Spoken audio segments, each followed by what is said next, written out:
ایک لمحے کے لیے ذرا تصور کریں کہ کل صبح آپ کی آنکھ کھلے اور اچانک یہ احساس ہو کہ اب تک کی ساری زندگی، ہاں مطلب وہ نام جس سے لوگ پکارتے ہیں، وہ نوکری جس پر بہت فخر ہے، یا یہاں تک کہ وہ غصہ، خوشیاں اور وہ دکھ جنہیں ہم اپنی ملکیت سمجھتے ہیں، بالکل وہ سب محض ایک خواب تھا۔ بالکل، اور کوئی سائنسی فکشن والا خواب نہیں، بلکہ ایک بہت گہرا نفسیاتی سراب۔ صحیح۔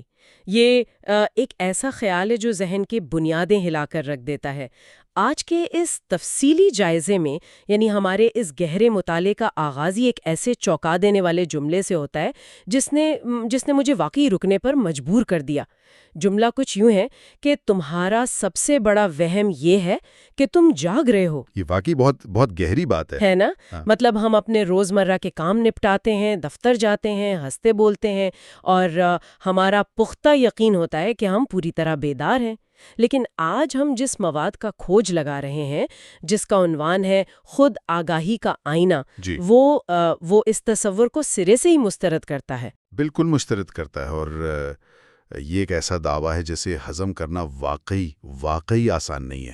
ہاں، تو آج کے اس مطالعے کا ہمارا مقصد، یعنی ہمارا مشن، یہی ہے کہ ہم ان خیالات کا ایک غیر جانبدارانہ جائزہ لیں۔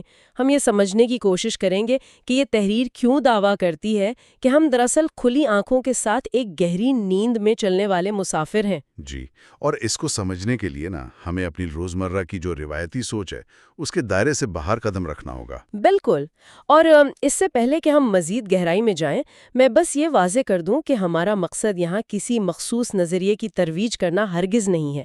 ہم بس دی گئی تحریر کے تصورات کو، یعنی جو کچھ اس میں لکھا ہے، اسے پوری غیر جانبداری سے سمجھنے کی کوشش کر رہے ہیں۔ صحیح بات ہے، اور دیکھیے جو بات اس مواد میں سب سے زیادہ توجہ طلب ہے وہ یہ کہ یہاں خود آگہی یا بیداری کو کوئی ایسی معلومات نہیں سمجھا گیا جسے بس کتاب سے یاد کر لیا جائے۔ یعنی کوئی رٹا ہوا فلسفہ نہیں ہے یہ؟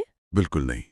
تحریر اسے ایک اندرونی حادثے سے، ایک ایسی ذہنی بجلی گرنے کے عمل سے تشبیہ دیتی ہے جو اچانک تمام اندھیروں کو چیر دیتی ہے۔ مطلب یہ محض چند فلسفیانہ خیالات کا تبادلہ نہیں ہے، بلکہ انسان کی پوری ہستی کو ایک بالکل نئے زاویے سے دیکھنے کی دعوت ہے۔ اوہ واہ! تو چلیں پھر اس زاویے کو ذرا صاف کر کے دیکھتے ہیں، کیونکہ یہ بہت بڑی بات ہے۔ مطلب اگر یہ مان لیا جائے کہ ہم سو رہے ہیں، تو پھر یہ جو ہماری عملی زندگی ہے، جو ہم روز جی رہے ہیں، ہاں، جو فیصلے ہم روزانہ کرتے ہیں، وہ کیا ہیں؟ اس تحریر کے مطابق ہماری یہ جو موجودہ پہچان ہے، یہ اصل میں جھوٹے نقابوں پر کھڑی ہے۔ تو یہ نقاب کسے کہا جا رہا ہے؟ دیکھیں، یہ نقاب دراصل ہماری وہ پہچان ہے جو ہم نے وقت کے ساتھ اپنے چہروں پر سجا لی ہیں۔ تحریر بتاتی ہے کہ خود آگہی کا مطلب یہ نہیں ہے کہ انسان یہ کھوج لگائے کہ وہ کیا ہے۔ اچھا، تو پھر کیا ہے؟ بلکہ اس کا پہلا قدم ہی یہ تسلیم کرنا ہے کہ وہ بالکل بھی نہیں ہے جو وہ اب تک خود کو سمجھتا آیا ہے۔ یعنی ہم جو سمجھتے ہیں کہ ہم یہ ہیں، وہ ہم نہیں ہیں؟ بالکل۔ پیدائش کے بعد ملنے والا نام، جو ہم نے معاشرتی رتبہ حاصل کیا، اپنائے گئے عقائد یا خاندانی کردار، یہ سب وہ طے ہیں جو معاشرے نے ہم پر چڑھائی ہیں، اور یہ تمام نقاب مل کر ایک جھوٹی انا تخلیق کرتے ہیں، جس کو فالس ایگو بھی کہتے ہیں۔ جی، فالس ایگو۔ اور جب تک ذہن اس جھوٹی انا کی گرفت میں ہے، وہ حقیقی وجود جو سب کے پیچھے چھپا ہوا ہے وہ کبھی سامنے نہیں آ سکتا۔ یہ بات سنتے ہوئے میرے ذہن میں ایک بہت ہی جدید سی مثال آ رہی ہے۔ میں سوچ رہی تھی کہ ذرا تصور کریں، جب کوئی شخص VR یعنی ورچوئل ریالٹی کا ہیڈ سیٹ پہن کر کوئی گیم کھیلتا ہے۔ ہاں، بہت زبردست مثال ہے نا؟ تو اگر گیم میں سامنے سے کوئی ورچوئل چیز حملہ کرے تو انسان کا جسم حقیقتاً پیچھے ہٹ جاتا ہے، مطلب اس کی دل کی دھڑکن تیز ہو جاتی ہے۔ بالکل، اسے اصلی ڈر لگ رہا ہوتا ہے۔ حالانکہ وہ جانتا ہے کہ یہ سب نقلی ہے، لیکن اس کا دماغ اس اوتار کو، اس گیم کے کردار کو ہی اپنا اصلی وجود مان لیتا ہے۔ تو کیا ہم بھی اس دنیا میں اسی طرح کوئی نفسیاتی ہیڈ سیٹ پہنے ہوئے ہیں؟ یہ تو آپ نے انتہائی شاندار مثال دی ہے، اور انسانی زندگی کا المیہ اس مثال سے بھی ایک قدم آگے ہے۔ ایک قدم آگے کیسے؟ وہ ایسے کہ وی آر کھیلنے والا تو پھر بھی کہیں نہ کہیں جانتا ہے کہ اس نے ہیڈ سیٹ پہنا ہوا ہے، لیکن ہم تو یہ تک بھول چکے ہیں کہ ہماری آنکھوں پر کوئی پردہ ہے۔ یعنی ہم مکمل طور پر اس دھوکے میں ہیں۔ بالکل، ہم نے اس سماجی افطار کو ہی اپنی کل کائنات مان لیا ہے۔ جب کوئی ہمارے اس افطار پر تنقید کرتا ہے تو ہمیں بالکل ویسا ہی اصلی درد ہوتا ہے جیسے گیم کے اندر ورچوئل حملے سے انسان پیچھے ہٹتا ہے۔ کیا بات ہے! چلیں یہ بات تو کسی حد تک ہضم ہو جاتی ہے کہ ہمارے خیالات، ہمارے پہناوے یا ہماری کامیابی کا معیار معاشرے کا دیا ہوا ہے۔ لیکن تحریر یہاں ایک بہت ہی چبھتی ہوئی بات کہتی ہے۔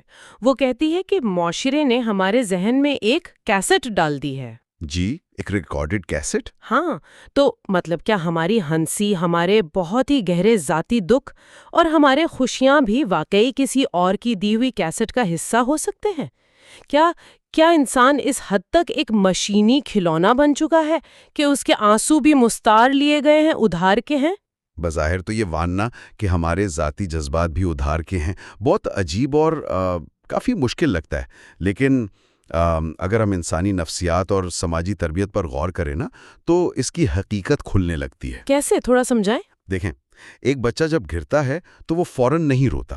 ہاں، وہ پہلے ادھر ادھر دیکھتا ہے۔ بالکل، وہ پہلے اپنے ارد گرد بڑوں کی طرف دیکھتا ہے۔ اگر وہ گھبرا کر اس کی طرف بھاگیں تو بچہ رونا شروع کر دیتا ہے۔ یہ اس کی ذہن سازی یعنی اس کیسٹ کی پہلی ریکارڈنگ ہوتی ہے۔ اوہ واہ، یہ تو بہت ہی روزمرہ کی مثال ہے نا؟ وقت کے ساتھ ہمیں باقاعدہ سکھایا جاتا ہے کہ کس بات پر دکھی ہونا ہے، کس بات پر توہین محسوس کرنی ہے اور خوشی کا معیار کیا ہے۔ جب کوئی ہمیں برا بھلا کہتا ہے تو غصہ اندر سے نہیں پھوٹتا، بلکہ وہ اس بیرونی واقعے پر ہماری کیسٹ کا ایک مشینی خودکار رد عمل ہوتا ہے۔ یعنی ہم بس ریئیکٹ کر رہے ہوتے ہیں۔ جی، ہم دراصل حالات کے ریموٹ کنٹرول پر چلنے والے کردار بن جاتے ہیں۔ یہاں میری سوچ تھوڑی الجھ رہی ہے۔ جی بتائیں۔ مان لیا کہ یہ سب ایک سراب ہے، ایک سماجی کھیل اور کیسٹ کی دھن ہے، لیکن یہ کھیل چل تو رہا ہے نا؟ بالکل چل رہا ہے۔ تو اگر کوئی شخص اس کیسٹ کی دھن پر چل کر خوش ہے، محنت کر رہا ہے، پیسے کما رہا ہے، ایک کامیاب زندگی گزار رہا ہے، تو پھر اس نقاب کو نوچنے کی یا اس کیسٹ کو توڑنے کی اتنی زحمت کیوں کی جائے؟ یہ ایک بہت اہم سوال ہے۔ میرا مطلب ہے کہ اگر انسان اس جھوٹی انا، اپنی ان خواہشات اور مرتبے کو مار دے گا تو کیا وہ حقیقی دنیا میں ایک ناکام اور سست انسان نہیں بن جائے گا؟ کیا یہ بیداری اسے دنیا کی دوڑ میں پیچھے نہیں چھوڑ دے گی؟ یہ سوال ہر اس ذہن میں اٹھتا ہے جو اس موضوع پر تھوڑا بھی غور کرتا ہے۔ یہ خوف بہت فطری ہے کہ اگر میں ختم ہو گیا تو پھر عمل کون کرے گا، محنت کون کرے گا؟ بالکل، یہی میری بھی الجھن ہے۔ لیکن تحریر اس کا جواب ایک بہت ہی طاقتور انداز میں دیتی ہے۔ فرض کریں ایک شخص اندھیرے میں آنکھیں بند کر کے پوری طاقت سے دوڑ رہا ہے۔ ٹھیک ہے۔ وہ تھکے گا بھی، وہ بہت سا فاصلہ بھی طے کرے گا اور شاید دوڑنے میں اول بھی آ جائے، لیکن کیا وہ کبھی اپنی اصل منزل پر پہنچ پائے گا؟ نہیں، اندھیرے میں تو منزل نہیں مل سکتی۔ بس یہی بات ہے، کیونکہ جب تک انسان اپنے ہی وجود سے ناواقف ہے وہ یہ کیسے طے کر سکتا ہے کہ اس کی حقیقی منزل کیا ہے؟ انا اور مرتبے کی دوڑ دراصل ایک ایسے پہیے پر بھاگنے کے مترادف ہے جس کی کوئی منزل نہیں ہوتی۔ یعنی ہم بس گول گول گھوم رہے ہیں۔ جی، ہیمسٹر ویل کی طرح۔ جب انسان بیدار ہوتا ہے تو اس کا عمل نہیں رکتا، کام کرنا نہیں رکتا، بلکہ عمل کے پیچھے چھپی ہوئی جو ایک اندھی ہوس ہے نا، وہ ختم ہو جاتی ہے۔ ہاں، اب سمجھ آیا۔ اسی لیے تحریر میں وہ جملہ آیا ہے کہ خود آگاہی اس لیے ضروری نہیں کہ تم دنیا کو فتح کر لو، بلکہ اس لیے ضروری ہے تاکہ دنیا تمہیں فتح نہ کر لے۔ بالکل ٹھیک جگہ توجہ دلائی آپ نے، اور اس بات کو مزید گہرائی میں سمجھنے کے لیے اس مواد میں اچھے اعمال اور نیکی کا ایک بہت ہی مختلف زاویہ پیش کیا گیا ہے۔ اچھا، نیکی کا زاویہ؟ جی، اس میں کہا گیا ہے کہ جو شخص خود سے ناواقف ہے نا، اس کی ہر نیکی، اس کا ہر اچھا کام بھی دراصل ایک خفیہ لین دین یا ایک سودا ہے۔ ایک سودا؟ یہ تو بہت سخت تنقید ہے۔ میرا مطلب ہے اگر کوئی غریبوں کو کھانا کھلا رہا ہے تو وہ سودا کیسے ہو سکتا ہے؟ دیکھیں، تنقید سخت ضرور ہے، مگر نفسیاتی سطح پر یہ بات بہت درست ہے۔ جب تک جھوٹی انا موجود ہے، ہر عمل کے پیچھے کوئی نہ کوئی غرض چھپی ہوتی ہے۔ یعنی کوئی ہڈن موٹیو۔ بالکل۔ اگر ایک شخص کسی کی مدد کرتا ہے اور دل میں یہ خواہش رکھتا ہے کہ لوگ اسے سخی مانیں یا کم از کم وہ خود آئینے میں دیکھ کر اپنی عظمت کے گن گائے، تو دراصل وہ نیکی نہیں کر رہا، تو پھر وہ کیا کر رہا ہے؟ وہ اپنی انا کے لیے خوراک خرید رہا ہے۔ یہ ایک خفیہ لین دین ہے۔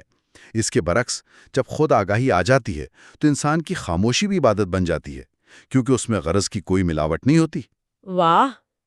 تحریر کے مطابق جب تک وجود کی محراب میں اپنا دیا خود نہیں جلے گا، باہر کا کوئی بھی سورج اندر کی تاریکی کو دور نہیں کر سکتا۔ یہ تو بہت ہی گہری بات کر دی آپ نے۔ تو اس ساری بحث سے یہ نتیجہ نکلتا ہے کہ اس بیداری کے بغیر ہماری بظاہر کامیاب زندگی اور ہماری تمام نیکیاں سب ایک اندھی دوڑ کا حصہ ہے۔ بالکل، ایک اندھی دوڑ۔ چلیں اب اس حقیقت کو ہم تسلیم کر لیتے ہیں، مگر اگلا سوال یہ پیدا ہوتا ہے کہ اس چکر سے نکلا کیسے جائے؟ اگر ہر چیز ہی معاشرے کی کیسٹ ہے تو اس شور کو بند کرنے کا کیا طریقہ ہے؟ ہاں، یہ سب سے اہم حصہ ہے۔ کیا اس کے لیے سب کچھ چھوڑ چھاڑ کر دنیا سے کٹ کر کسی ویران پہاڑ یا غار میں جانا پڑے گا؟ یہ اس راستے کے بارے میں سب سے عام غلط فہمی ہے کہ آپ کو دنیا چھوڑنی پڑے گی۔ تحریر سختی سے اس کی تردید کرتی ہے۔ یہ کہتی ہے کہ خداگاہی کو کہیں باہر جا کر تلاش نہیں کیا جاتا۔ تو پھر؟ اس کے الفاظ ہیں کہ اسے پایا نہیں جاتا، اسے دریافت کیا جاتا ہے، کیونکہ وہ روشنی تو پہلے سے ہی آپ کے اندر موجود ہے۔ مسئلہ روشنی کا گم ہونا نہیں ہے۔ تو مسئلہ کیا ہے؟ مسئلہ یہ ہے کہ انسان خود اپنے گھر میں اپنے اندر موجود نہیں ہے۔ ہم اپنے اندر موجود نہیں ہیں تو ہم کہاں گم ہیں؟ ہم بے وقت ہر جگہ ہیں، سوائے اپنے حال کے، اپنے پریزنٹ کے۔ انسانی ذہن ایک پینڈولم کی طرح یا تو ماضی کی تلخ اور میٹھی یادوں میں جھولتا رہتا ہے یا پھر مستقبل کے خوف میں؟ بالکل، یا مستقبل کے اندیشوں اور منصوبوں میں دوڑتا رہتا ہے۔ ہم اس لمحے میں یعنی حال میں ٹک کر بیٹھتے ہی نہیں۔ اس لیے سے نکلنے کا طریقہ کار غاروں میں جانا نہیں ہے، بلکہ بہت سادہ ہے۔ بھاگنا چھوڑ دیں۔ بھاگنا چھوڑ دیں؟ مطلب بس رک جائیں؟ جی، رک جائیں۔ تحریر مشورہ دیتی ہے کہ اپنے ہی خیالات کو ایسے دیکھیں جیسے کوئی سڑک کنارے کھڑے ہو کر گزرتی ہوئی ٹریفک کو دیکھتا ہے۔ یہ ٹریفک والی مثال کو اگر آج کے دور میں سمجھنا ہو تو مجھے یہ ذہن کے اسکرین کی طرح لگتی ہے۔ مطلب یہ بالکل ایسا ہی ہے جیسے کوئی اپنے ذہن کو ایک سوشل میڈیا فیڈ کی طرح دیکھے۔ بہت خوب، ہاں بالکل ایسا ہی۔ خیالات مسلسل اوپر سکرول ہو رہے ہیں، ایک خیال آیا پھر دوسرا پھر تیسرا، لیکن شرط یہ ہے کہ کسی پوسٹ پر لائک نہیں کرنا، کمنٹ نہیں کرنا، کوئی ری ایکشن نہیں دینا، بس دیکھتے جانا ہے۔ یہ سوشل میڈیا والی مثال نا اس تصور کی بالکل درست عکاسی کرتی ہے۔ اور اگر ہم اس سے مزید آگے بڑھائیں تو جیسے سوشل میڈیا کا الگوریدم آپ کے ری ایکشنز پر زندہ رہتا ہے نا؟ جی بالکل، جتنا ری ایکٹ کریں اتنی چیزیں سامنے آتی ہیں۔ ویسے ہی آپ کی جھوٹی انا آپ کے جذباتی ری ایکشنز کی خوراک کھاتی ہے۔ اگر آپ غصے یا خوف والی پوسٹ پر یعنی ان خیالات پر کمنٹ کرنا یا ان میں الجھنا چھوڑ دیں تو وہ دماغی الگوریتھم خاموش ہونے لگتا ہے۔ اوہ واہ، یہ تو بہت پریکٹیکل طریقہ ہے۔ بالکل۔ تحریر کا سارا زور اسی بات پر ہے کہ خیالات کو اچھے یا برے قرار دے کر ان پر فیصلہ نہ سنیں، بلکہ صرف ایک خاموش گواہ یعنی شاہد بن جائیں۔ اور یہاں نا زبان اور الفاظ کا چناؤ حیرت انگیز حد تک اہم ہو جاتا ہے۔ الفاظ کا چناؤ مطلب جو ہم خود سے بولتے ہیں وہ؟ جی ہاں، سیلف ٹاک۔ عام طور پر جب کوئی ناگوار واقعہ ہوتا ہے تو ہم کیا کہتے ہیں؟ میں غصے میں ہوں۔ ہاں، ہم خود کو اس جذبے کے ساتھ مکمل طور پر جوڑ لیتے ہیں، گویا جذبہ اور ہم ایک ہی وجود بن گئے۔ اور یہی وہ زنجیر ہے جسے توڑنا ہے۔ تحریر بتاتی ہے کہ یہ کہنے کے بجائے کہ میں غصے میں ہوں، خود سے کہیں دیکھو میرے اندر غصہ پیدا ہو رہا ہے۔ بظاہر تو یہ کا ایک معمولی سا ہیر پھیر لگتا ہے، لیکن اس کے پیچھے ایک مکمل سائنسی اور نفسیاتی میکانزم کام کر رہا ہوتا ہے۔ اس کی سائنس کیا ہے؟ مطلب صرف ایک جملہ بدلنے سے ایسا کیا جادو ہو جاتا ہے؟ دیکھیں، انسانی دماغ کی ساخت کو سمجھیں۔ جب انسان کہتا ہے میں غصے میں ہوں تو دماغ کا وہ حصہ جسے ایمگڈیلا کہتے ہیں، جو جذبات کو کنٹرول کرتا ہے؟ جی، جو ہمارے جذباتی خوف اور ہنگامی رد عمل کا مرکز ہے، وہ پوری طرح کنٹرول سنبھال لیتا ہے اور انسان اس جذبے کے بہاؤ میں مکمل بہہ جاتا ہے۔ صحیح۔ لیکن جیسے ہی وہ شخص یہ جملہ بدل کر کہتا ہے کہ دیکھو غصہ آ رہا ہے، تو یہ ایک شعوری مشاہدہ بن جاتا ہے۔ اس مشاہدے کے لیے دماغ کو اپنا پری فرنٹل کارٹیکس یعنی منطق اور تجزیے والا حصہ استعمال کرنا پڑتا ہے۔ یعنی ہم دماغ کا ایکٹیو حصہ بدل دیتے ہیں۔ بالکل، یہ حصہ فوراً جذبے اور آپ کے درمیان ایک دیوار کھڑی کر دیتا ہے۔ جذبہ ایک گزرتا ہوا بادل بن جاتا ہے اور آپ اسے سکون سے دیکھنے والا آسمان بن جاتے ہیں۔ کیا بات ہے! یہ تو واقعی ذہن کو ہیک کرنے والی بات ہو گئی۔ جذبہ، گزرتا ہوا بادل اور مشاہدہ کرنے والا آسمان۔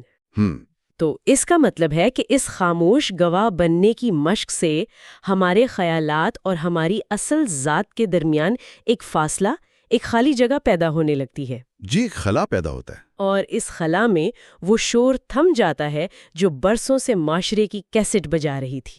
بالکل صحیح سمجھے آپ۔ اور یہی وہ لمحہ ہے جب انسان خیالات کے سیلاب میں ڈوبنے کے بجائے ایک پرسکون ساحل پر آ کر کھڑا ہو جاتا ہے۔ اس خاموشی میں انسان پہلی بار اس سچائی کا سامنا کرتا ہے کہ وہ یہ ہڈیاں اور گوشت کا جسم نہیں ہے، وہ یہ ہر وقت شور مچاتا ہوا دماغ بھی نہیں ہے، بلکہ وہ تو محض وہ شعور ہے، وہ دیکھنے والی روشنی ہے جو اس سب کا مشاہدہ کر رہی ہے۔ تو جب کوئی اس درجے پر پہنچ جاتا ہے، جب وہ ان خیالات سے کٹ کر واقعی وہ دیکھنے والی روشنی بن جاتا ہے، تو اس سارے تھکا دینے والے سفر کا حتمی نتیجہ کیا نکلتا ہے؟